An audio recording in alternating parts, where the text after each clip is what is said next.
Hello friends, Atharva success point के online classes में आपका स्वागत है।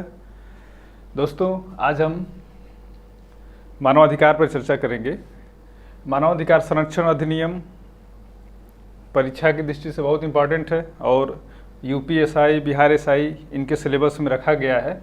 तो मानवाधिकार संरक्षण अधिनियम के तहत गठित राष्ट्रीय मानवाधिकार आयोग एवं राज्य मानवाधिकार आयोग पर भी हम चर्चा करेंगे और इनके संगठन, इनके अधिकार, इनके कर्तव्यों के बारे में जानेंगे। तो इन्हें जानने से पहले हम आइए जान लेते हैं कि मानव अधिकार क्या होते हैं।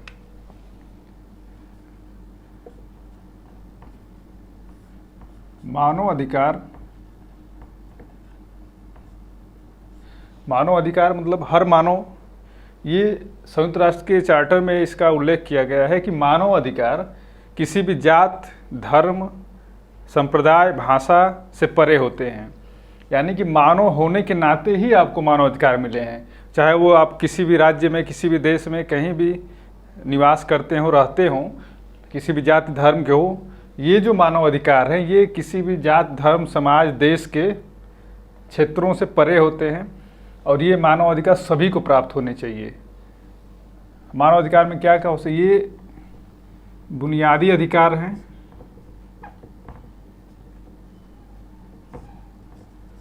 और बुनियादी अधिकार के साथ साथ नैसर्गिक अधिकार भी इनको माना जाता है। नैसर्गिक का मतलब हो गया, नैसर्गिक का मतलब प्राकृतिक अधिकार,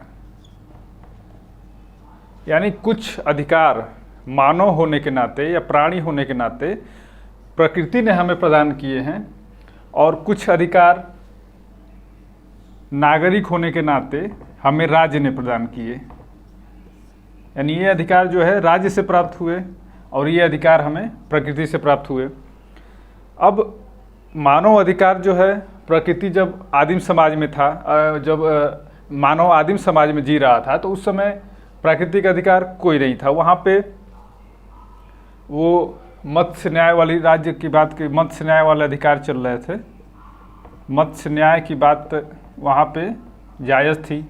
जो शक्तिशाली था, बलवान था, वो अन्य को अपने अंदर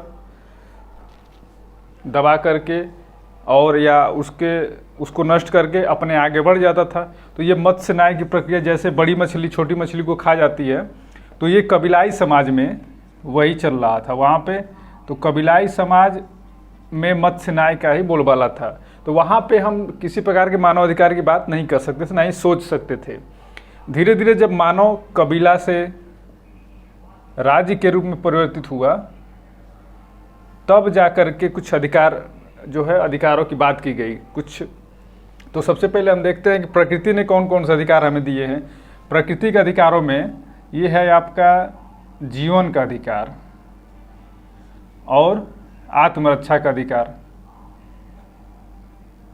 जैसे आपने देखा होगा, हर प्राणी, चाहे वो मानव के अतिरिक्त जो भी प्राणी हैं, जीवित प्राणी हैं, वो अपने जीवन को शाश्वत रखने के लिए भोजन, पानी, आवास की सुविधा बना लेते हैं। अपनी रक्षा के लिए, अपने जीवन को बचाने के लिए आत्मरक्षा का अधिकार उन्हें भी प्राप्त है। किसी भी जंतु को आप मारते हैं तो वो भी आप पे हमला करता है। यानी कि आत्मरक्षा का अधिकार प्रकृति ने सभी जीवित प्राणियों को दिए हैं। उसके बाद जो है, जब राज्य बना तो राज्य ने एक प्रजा के रूप में भी कुछ अधिकार दिए हमें।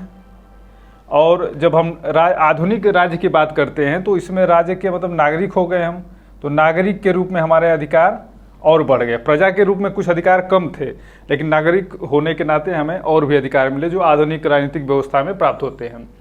इस तरह से हम देखते हैं कि ये जो मानवाधिकार की प्रक्रिया है वो धीरे धीरे आगे बढ़ती रही और आज आधुनिक समाज में नागरिक के रूप में हर व्यक्ति को ये मानवाधिकार प्राप्त है। मानव अधिकार में नैसर्गिक अधिकार तो शामिल है ही। राज्य ने नागरिकों को कौन कौन से अधिकार दिए, जैसे इसमें हमें स्वतंत्रता, समानता, ठीक है, स्वतंत्रता, समानता, न्याय, ये हमारे नागरिक अधिकार हैं जो हमें राज्य ने प्रदान किए। अर्थात अगर हम मानव अधिकारों की सीधी सादी परिभाषा करें तो हम कह सकते हैं कि वे बुनियादी अधिकार या वे नैसर्गिक अधिकार जो एक मानव को गरिमापूर्ण जीवन जीने के लिए आवश्यक हो। उनमें स्वतंत्रता, समानता, न्याय, बंधुत्व जैसे मूल जो अधिकार हैं वो शामिल होंगे। इसमें व्यक्ति को जीने का अधिकार, अपने धर्म को मानने का अधिकार, तमाम तरह के अधिकार जो है मानवाधिकार के अंतर्गत शामिल हैं। और संयुक्त राष्ट्र के चार्टर में कहा गया है कि ये मानव अधिकार जो हैं किसी भी जात, धर्म, संप्रदाय के से परे होते हैं। यानी मानव अधिकार जो है मानव होने के नाते हर व्यक्ति को प्राप्त है, चाहे वो किसी भी धर्म जाति का हो। तो ये हमने समझ लिया कि मानव अधिकार क्या होते हैं। अब हम देखते हैं कि मानव अधिकार कैसे आगे बढ़े, कैसे प्राप्त हुए। तो सबसे पहले हम ये समझ लें कि सबसे पहले मानव अधिकार कहाँ पे प्राप्त हुए, किस देश में प्राप्त हुए। तो इसके जानने के लिए हमें थोड़ा सा पहले मानव अधिकारों संबंधी इतिहास पे चर्चा कर लेते हैं। तो सबसे पहले जो है 1215 ईस्वी में मैग्ना कार्टा इसे कहा जाता है। ये मैग्ना कार्टा इसलिए ये अधिकारों का जो है चार्टर था, अधिकारों की घोषणा कह लीजिए इसे। ये जो है ब्रिटेन की सरकार ने, यानी ब्रिटेन ने अपने नागरिकों को 1215 में ही जो है मानव अधिकारों की घोषणा या मानव अधिकार दे दिए थे। यानी ब्रिटेन पहला वो देश था जिसने अपने नागरिकों को 1215 ईस्वी में ही जो है मानव अधिकार के रूप में उन्हें कुछ अधिकार प्रदत्त कर दिए। इसलिए इसको मैग्ना कार्टा कहा जाता है। ठीक है। अब 1215 के बाद, ब्रिटेन के बाद जो है 1776 में अमेरिकी क्रांति हुई या अमेरिकी स्वतंत्रता की घोषणा में भी ये जो है मौलिक अधिकार जो है या मानव अधिकार जो है दिए गए वहाँ की जनता को।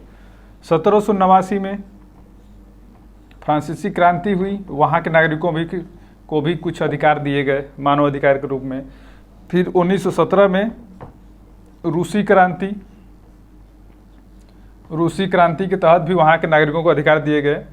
और अंततः जब 2 विश्व युद्ध हुए, प्रथम विश्व युद्ध और द्वितीय विश्व युद्ध, उन विश्व युद्धों में बहुत बड़े पैमाने पे जो है मानव के अधिकारों को ध्वस्त किया गया। मानव के कोई अधिकार रह ही नहीं गए थे। जो शक्तिशाली देश थे उन्होंने अन्य राज्य देशों पे कब्जा कर लिया। औपनिवेशिक शासन से आज़ादी के लिए हर देश में आंदोलन शुरू हुए। उस दौरान मानव अधिकारों पे कोई ध्यान नहीं दिया गया। सभी प्रकार के मानव अधिकार जो है नष्ट कर दिए गए थे। तो इस तरह से 2 विश्व युद्धों में दुनिया ने अपने सारे जो अधिकार थे हर मानव के वो प्राप्त नहीं करा पाए। तो दुनिया के तमाम देशों ने, यानी जो भी उस समय लगभग 45 देशों ने, शायद 45 देशों ने मिल करके 10 दिसंबर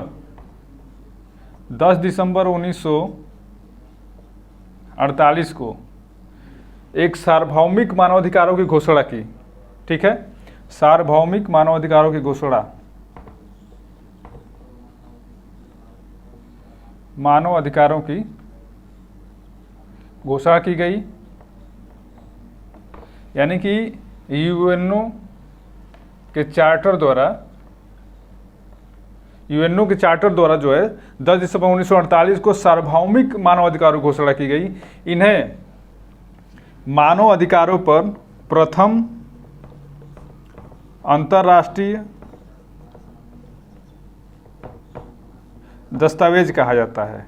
ठीक है, यानी कि 10 दिसंबर 1948 को प्रथम अंतर्राष्ट्रीय दस्तावेज के रूप में सार्वभौमिक मानवाधिकार घोषणा की गई यूएनओ चार्टर द्वारा। ये 10 दिसंबर को किया गया, इसीलिए आप जानते हैं कि 10 दिसंबर को ही अंतर्राष्ट्रीय मानवाधिकार दिवस मनाया जाता है।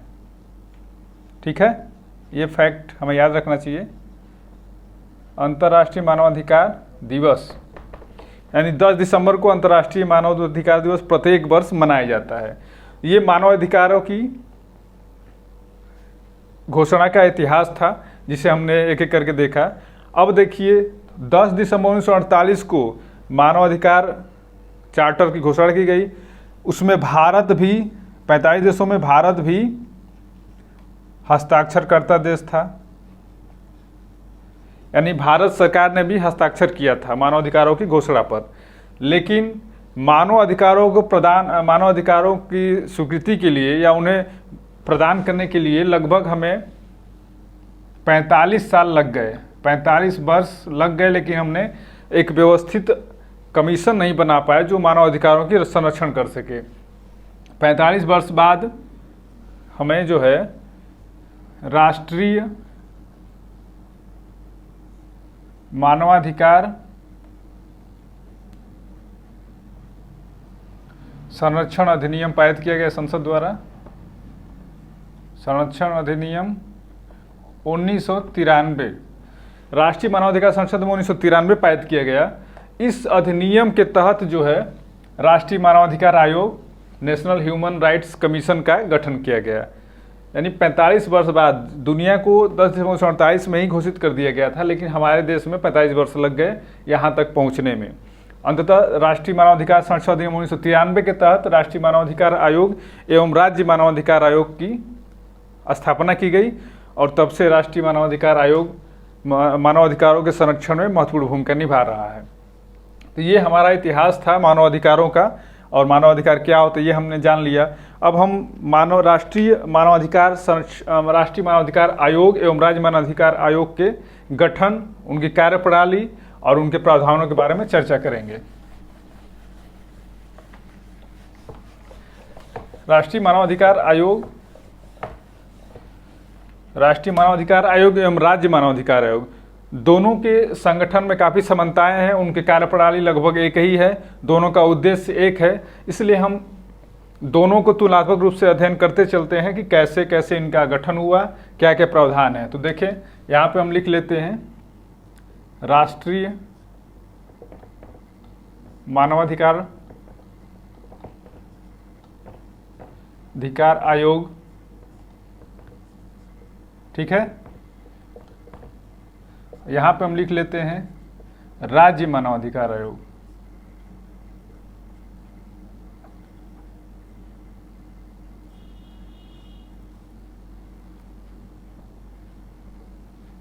अब दोनों के संगठन एवं कार्यप्रणाली पे हम चर्चा करते हुए चलते हैं और तुलनात्मक रूप से हम इसको समझ सकते। तो काफ़ी हमें समझने में भी काफ़ी सुविधा होगी और आप लोगों को याद रखने में सुविधा हो जाएगी। तो सबसे पहले हम देखते हैं कि राष्ट्रीय मानवाधिकार आयोग एवं राज्य मानवाधिकार आयोग की स्थापना कैसे की गई। दोनों की स्थापना जो है मानवाधिकार संरक्षण अधिनियम, मानवाधिकार संरक्षण अधिनियम 1993 और ये भी मानवाधिकार संरक्षण अधिनियम 1993 के तहत ही गठित किया गया है। यानी दोनों मानवाधिकार आयोग की घोषणा की बात जो है मानवाधिकार संरक्षण अधिनियम 1993 में ही की गई है। उसी अधिनियम के तहत ये दोनों जो है मानवाधिकार आयोग स्थापित किए गए, ठीक है। अब मानवाधिकार आयोग संरक्षण अधिनियम के तहत दोनों स्थापित है, इसलिए दोनों के जो है काफ़ी समानताएं होंगी। दूसरा जो है हम देखते हैं, अब देखिए ये दोनों बहुसदस्यीय निकाय हैं। बहुसदस्यीय निकाय अर्थात इसमें एक से अधिक सदस्य हैं।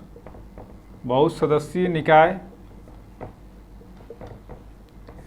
ये भी बहुसदस्यीय निकाय है।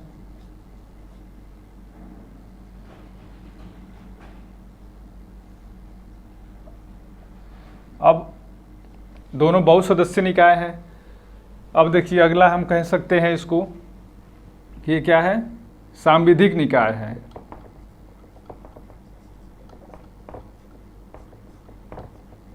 सांविधिक निकाय, और ये क्या है, ये भी सांविधिक निकाय है।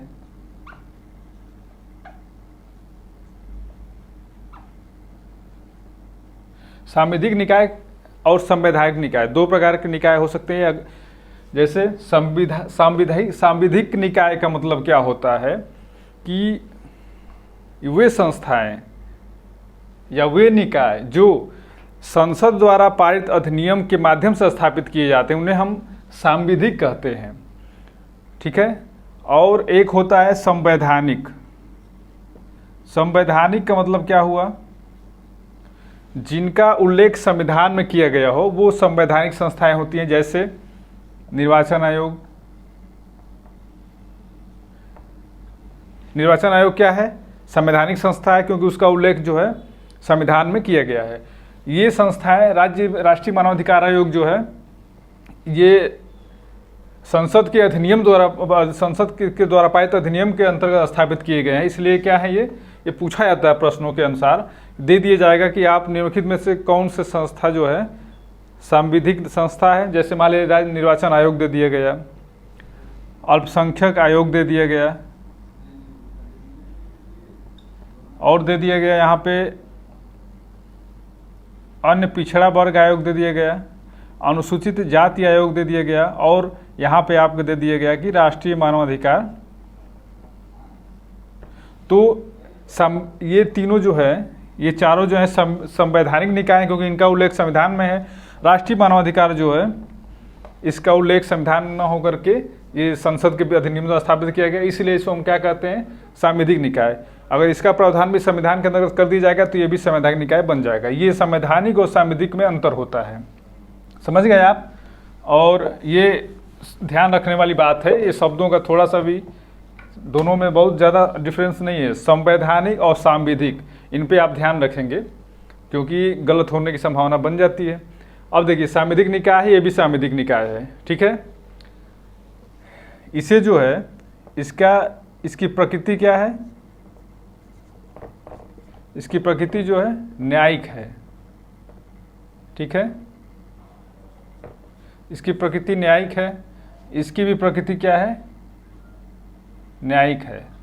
न्यायिक होने का मतलब क्या है, इससे राष्ट्रीय मानवाधिकार आयोग को सिविल न्यायालय के अधिकार प्राप्त हैं। ठीक है, सिविल न्यायालय के अधिकार प्राप्त हैं, इसे भी जो है सिविल न्यायालय के अधिकार प्राप्त हैं।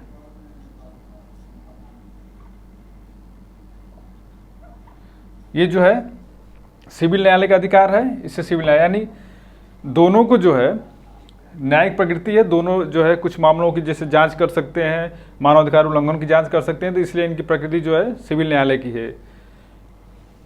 अब देखिए, अब इनके जो है हम संरचना की बात करते हैं कि इसमें कितने अध्यक्ष होते हैं। मिटा दिया जाए इसे। ठीक है, अब देखिए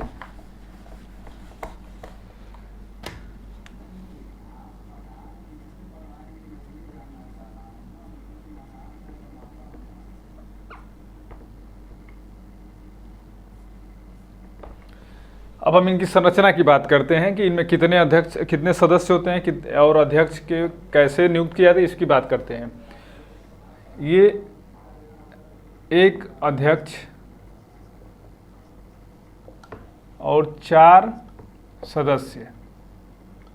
ठीक है, यहाँ पे एक अध्यक्ष 2 सदस्य। ठीक है, एक अध्यक्ष 4 सदस्य होते हैं, एक अध्यक्ष 2 सदस्य होते हैं। अब देखिए यहाँ सदस्यों में एक और प्रकार है, यहाँ क्या है, ये पूर्णकालिक सदस्य हैं। 4 जो है पूर्णकालिक सदस्य होते हैं इसमें, और 4 जो है पदेन सदस्य होते हैं। ठीक है, यहाँ पे पदेन सदस्य की व्यवस्था नहीं, यहाँ पे पूर्णकालिक सदस्य 2 होते हैं, इन्हीं की व्यवस्था है। अंतर समझ में आ गया। दूसरा क्या है, ये देखिए ये कौन कौन होते हैं पूर्णकालिक सदस्य में, इसको हम समझ लेते हैं। पूर्णकालिक सदस्य के अंतर्गत देखिए पहला अध्यक्ष की बात कर ले। इनका अध्यक्ष कौन होगा, सुप्रीम कोर्ट का सेवानिवृत्त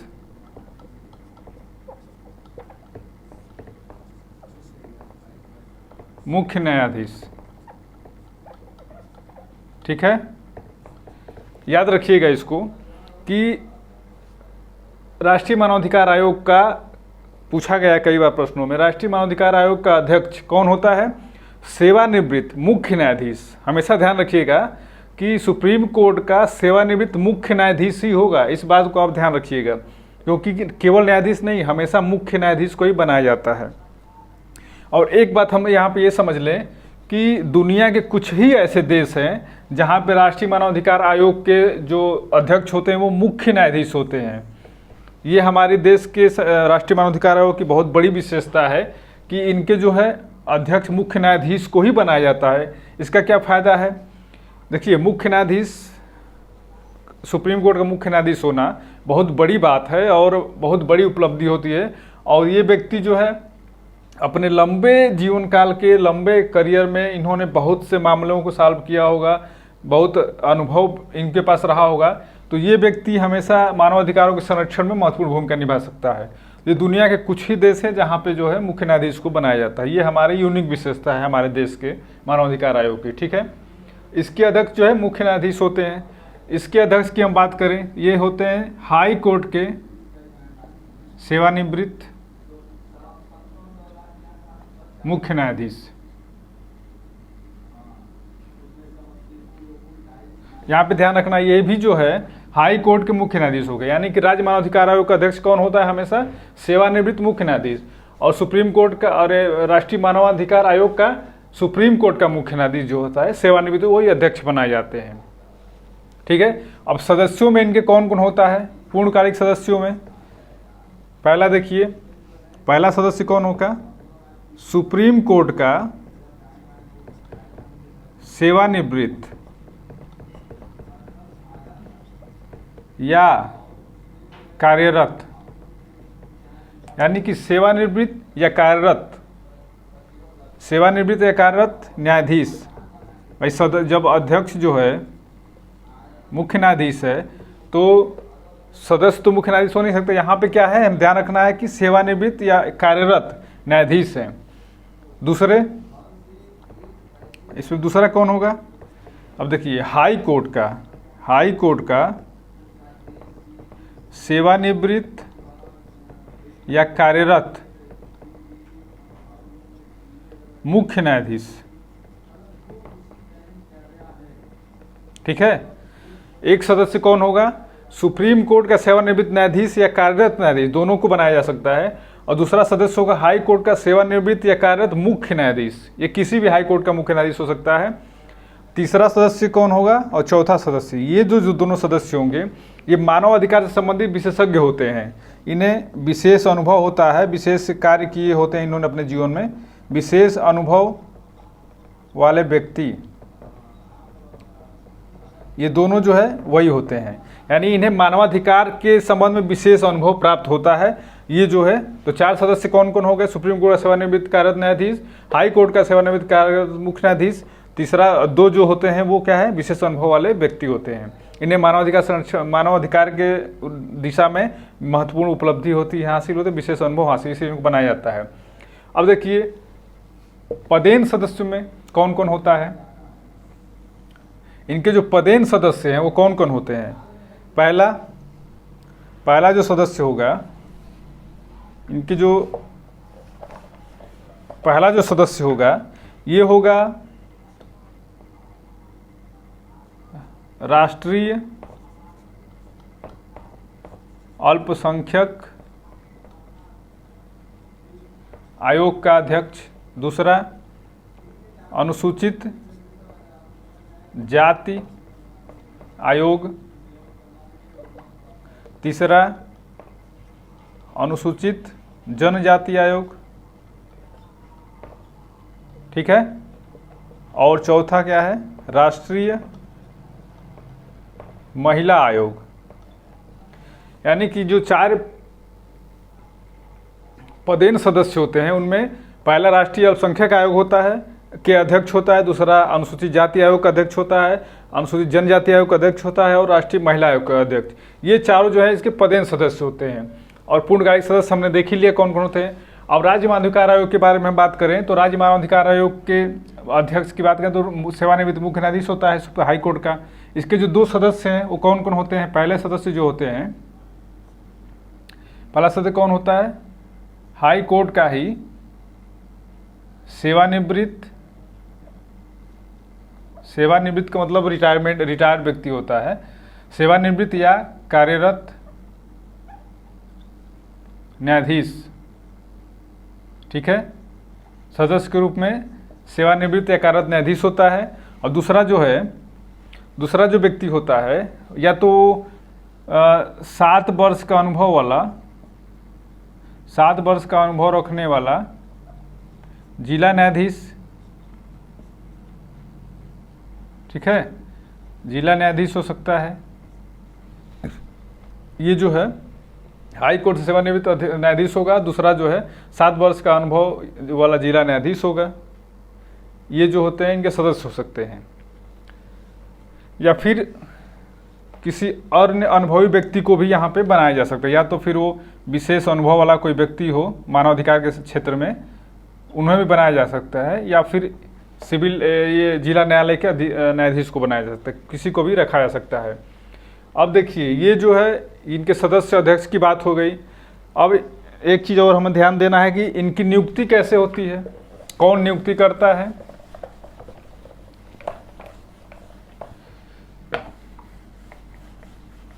अब इनकी नियुक्ति की अब अगर हम बात कर लें तो नियुक्ति के संबंध में हम ये देख सकते हैं कि 6 सदस्यीय समिति,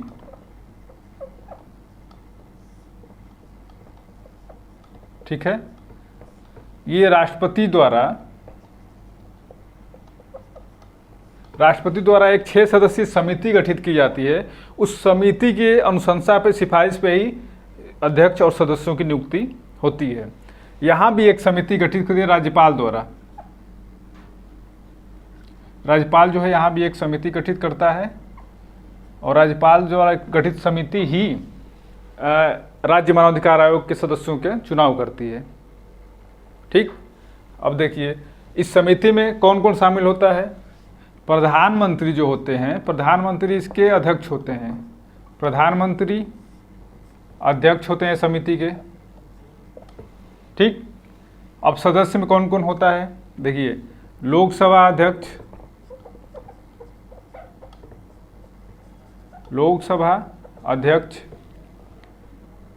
लोकसभा विपक्ष के नेता, ठीक। तीसरा राज्यसभा के उपसभापति। यहाँ पे ध्यान रखने वाली बात है क्योंकि राज्यसभा के सभापति तो उपराष्ट्रपति होते हैं, तो उन्हें तो बैठाया नहीं जा सकता समिति में किसी भी, वो महामहिम होते हैं। तो राज्यसभा के उपसभापति, राज्यसभा में विपक्ष के नेता, ठीक है। और अगला जो होता है हमारा गृह मंत्री। ये जो 6 लोग होते हैं, प्रधानमंत्री सहित 6 लोगों की समिति है। प्रधानमंत्री को छोड़ करके 6 लोग नहीं है।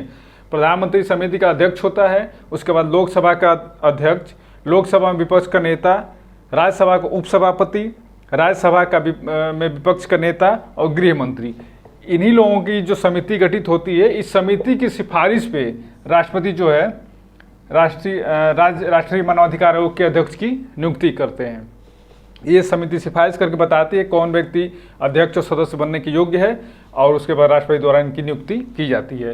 राज्यपाल एक समिति गठित करते हैं। इसमें कौन कौन होता है समिति में, मुख्यमंत्री होते हैं और मुख्यमंत्री जो है समिति के अध्यक्ष होते हैं,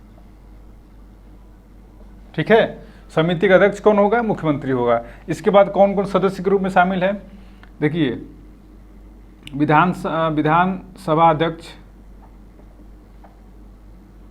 विधानसभा अध्यक्ष, इसके बाद विपक्ष का नेता,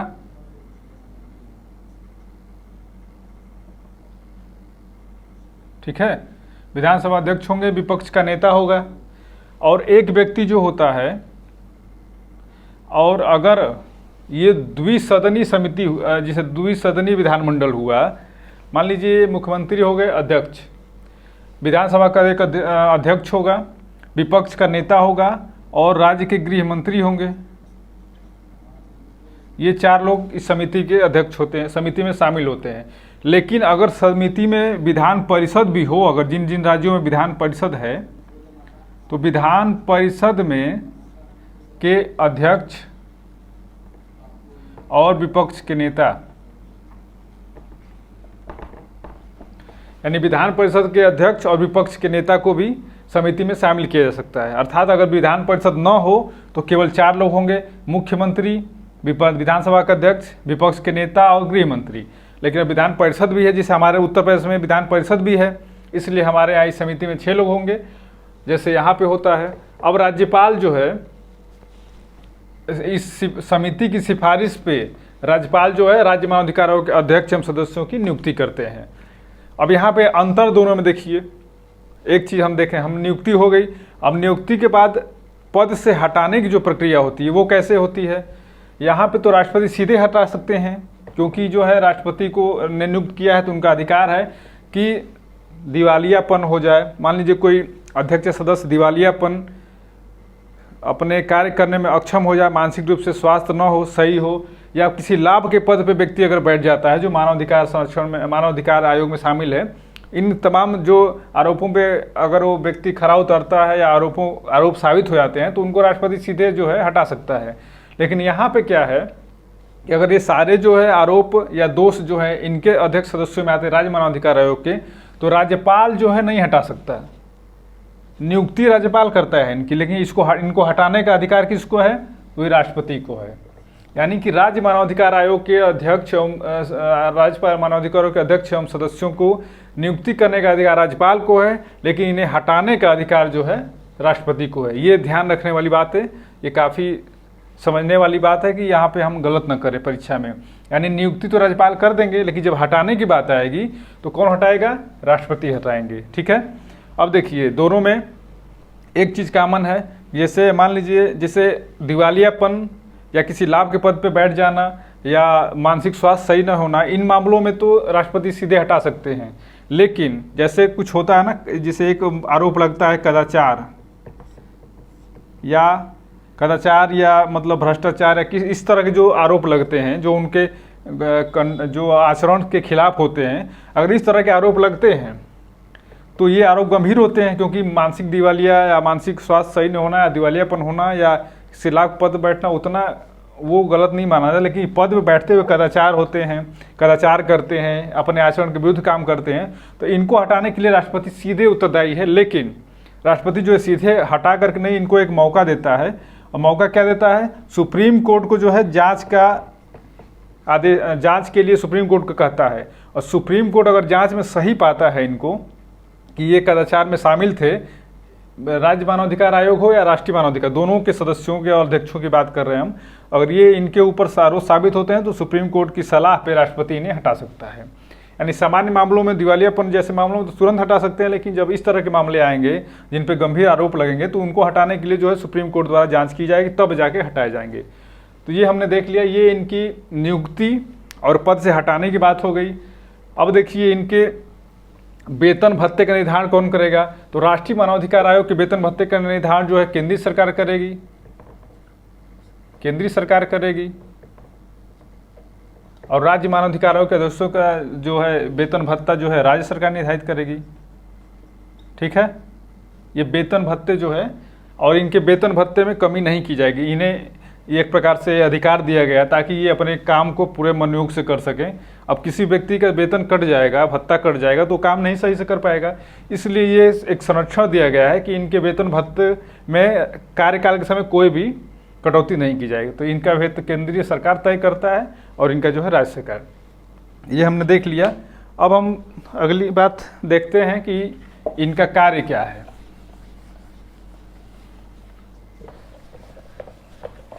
इनके कार्यों के बारे में चर्चा कर लें। कार्य दोनों के समान है, क्योंकि दोनों ही भले राज्य मानवाधिकार आयोग है, लेकिन इसका भी उद्देश्य वही है जो राष्ट्रीय मानवाधिकार आयोग का है। इन दोनों का जो कार्य क्या है, मेन उद्देश्य इनका है मानव अधिकारों के उल्लंघन में जांच करना, मानवाधिकारों के उल्लंघन मामले की जांच करना। दोनों का कार्य है इस मामले की जांच करना, लेकिन दोनों में अंतर क्या है? जो राष्ट्रीय मानवाधिकार आयोग है वो किसी भी मामले की जांच कर सकता है, चाहे वो राज्यों के अधीन राज्यों के लोक सेवकों द्वारा उनके मानवाधिकारों को उल्लंघन हुआ हो या केंद्र सरकार के लोक सेवकों द्वारा। तो राष्ट्रीय मानवाधिकार आयोग किसी भी मामले की जांच करता है, लेकिन राज्य मानवाधिकार आयोग जो है केवल राज्य सूची के अंतर्गत आने वाले मामले और समवर्ती सूची में आने वाले मामले जो है वाले मामलों पे ही जांच कर सकता है। लेकिन ये राष्ट्रीय मानवाधिकार आयोग किसी भी मामले में जांच कर सकता है। और ये समवर्ती सूची में या राज्य सूची में शामिल मामलों पर तभी जांच करते हैं जब राष्ट्रीय मानवाधिकार आयोग इसकी जांच न कर रहा हो। अगर राष्ट्रीय मानवाधिकार आयोग किसी राज्य सूची के विषय में या समवर्ती सूची के विषय में जांच कर रहा है उन मामलों पे, तो इनको अधिकार नहीं है जांच करने का। ये अंतर है दोनों में। तो मानवाधिकारों के उल्लंघन के मामले में जांच करेंगे, ठीक है। मानवाधिकार से संबंधित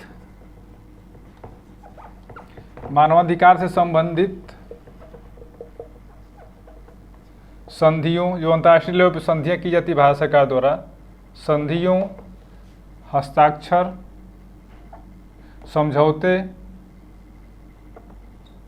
इनके क्रियान्वयन के लिए भी राष्ट्रीय मानवाधिकार आयोग कार्य करेगा, ठीक है। ये उसके कार्य हैं। किसी भी प्रकार के अंतर्राष्ट्रीय संधि समझौते होते हैं उन कानूनों की समीक्षा करना, विधियों की समीक्षा करना इनका कार्य है, विधियों की समीक्षा, ठीक है। फिर इसके बाद विधियों के क्रियान्वयन की जो बात आती है, क्रियान्वयन में क्या क्या उपाय किए जाएं कि जो है मानवाधिकार संबंधित विधियों का सही ढंग से क्रियान्वयन हो, उनका किसी प्रकार से अनुपालन सुनिश्चित किया जाए, तो इसके मामले भी राष्ट्रीय मानवाधिकार आयोग के अंतर्गत काम ये इसके कार्य के अंतर्गत आते हैं। अब देखिए, राष्ट्रीय मानवाधिकार आयोग आतंकवाद से जुड़े हुए मामलों पे, आतंकवाद हो गया, आतंकवाद से जब उल्लंघन होता है राष्ट्रीय मानवाधिकार आयोग राष्ट्रीय मानवाधिकार का, इसकी मामलों की भी जांच करता है ताकि कुछ ऐसा उपाय किया जाए ताकि आतंकवाद से मामलों में राष्ट्रीय मानवाधिकार आयोग मानवाधिकारों का उल्लंघन ही न हो। तो ये आतंकवाद संबंधी इस तमाम मामले जो है राष्ट्रीय मानवाधिकार आयोग के अंतर्गत आते हैं। अब इसके बाद हम देखते हैं कि राष्ट्रीय मानवाधिकार आयोग किस तरह से जांच पड़ताल करता है, क्या उसके जांच पड़ताल करने की शैली है, क्या तरीके हैं, हम इस पर चर्चा कर लें। इसके लिए हम देखते हैं कि ये एक अंतर है, चाहे वो राज्य मानवाधिकार आयोग हो या केंद्रीय मानवाधिकार आयोग हो। ये जो है एक वर्ष के अंदर घटित मामलों को ही जांच कर सकता है। ये सीमाएं हैं इसकी, एक वर्ष के अंदर घटित मानवाधिकार के मामले, ठीक है। ये इससे ऊपर वाले को मामले की जांच नहीं कर सकता। यानी कि राष्ट्रीय मानवाधिकार आयोग या राज्य मानवाधिकार आयोग उन्हीं मामलों की जांच कर सकते हैं जिन घटनाओं को या जिन मुद्दों को घटे हुए एक वर्ष से अधिक समय न हुआ हो। यानी कि एक वर्ष से अधिक समय वाले मामले जो है ये जांच नहीं कर सकते। इनको जो है एक वर्ष के अंदर घटित मामले पर ही जांच करने का अवसर मिलता है, ये इसकी सीमा है। दूसरा, किसी भी जेल में, बंदी गृह में जाने का इनको अधिकार दिया गया है। यानी किसी भी जेल में और बंदी गृह में जाकर के ये औचक निरीक्षण, जांच पड़ताल कर सकते हैं, इन्हें अधिकार दिया गया है। केंद्र सरकार से या राज्य सरकार से कोई भी दस्तावेज मांग सकते हैं, ठीक है। कोई भी दस्तावेज जो है मांग करके उसकी जांच पड़ताल कर सकते हैं राष्ट्रीय मानवाधिकार आयोग एवं राज्य मानवाधिकार आयोग, क्योंकि दस्तावेजों से ही तो मामलों के बारे में छानबीन की जाती है, तो ये इनको अधिकार दिया गया है। अगला है, केंद्र एवं राज्यों की जांच एजेंसी की सहायता ले सकता है। भाई जांच कैसे करेंगे, इन्हें कोई एजेंसी चाहिए, जांच एजेंसियां जैसे सीबीआई या किसी भी मामले पे, तो इस तरह की जांच एजेंसियों की सहायता ये ले सकते हैं ताकि जांच करने में इनको सुविधा हो। इनकी अपनी खुद एक जांच एजेंसी होती है, लेकिन ये जो है इन एजेंसियों की भी सहायता लेते हैं जो केंद्र सरकार राज्य सरकार के अधीन होती है, ये जांच कर सकते हैं। इसके बाद इनकी जो थोड़ी सीमाएं हैं वो कहाँ पे आती हैं, सेना, अर्धसैनिक बल, यानी कि सेना और अर्धसैनिक बलों के द्वारा जो मामले मानवाधिकार के मामलों का उल्लंघन होता है, उन मामलों की जांच करने में इनको थोड़ा सा इनकी सीमाएं, इन्हें उतना अधिकार जो है, इनके अधिकार जो है सीमित है। अन्य मामलों में तो ये किसी लोक सेवक द्वारा किसी मामलों का उल्लंघन होता है सिविल में या किसी तरह के किसी अधिकारी द्वारा, तो उसकी जांच कर सकते हैं अच्छी तरह से। लेकिन जब सेना और अर्धसैनिक बलों के द्वारा उल्लंघन होता है तो इनका जो अधिकार जो है सीमित हो जाता है। ये पूर्ण रूप से जो है नहीं जांच नहीं कर, फिर भी ये जांच करते हैं लेकिन उस तरह से जांच करने का अधिकार इनको नहीं रहता है। तो ये जो है इनके जो है अधिकार एवं कार्यप्रणाली हो गई। अब देखिए इसमें हमने क्या देखा कि 1 वर्ष से अधिक अगर कोई मामला घटित होता है, यानी जो मामला 2 वर्ष पहले घटित हुआ और 3 वर्ष पहले या 1.5 साल पहले, तो उनको ये मामले नहीं दिए जाएंगे। इनको केवल 1 वर्ष के अंदर घटित होने मामले ही सौंपे जाएंगे। किसी भी जेल में किसी बंदीगृह में जाकर निरीक्षण कर सकते हैं, केंद्र सरकार के राज्य सरकार किसी भी दस्तावेज मांग कर सकते हैं एवं किसी भी जांच एजेंसी से सहायता ले सकते हैं। ठीक है, ये इनकी कार्यप्रणाली है और ये इनके कार्य करने के तरीके हैं। ये क्या क्या कर सकते हैं ये हमने जान लिया। अब इसके बाद हम देखते हैं कि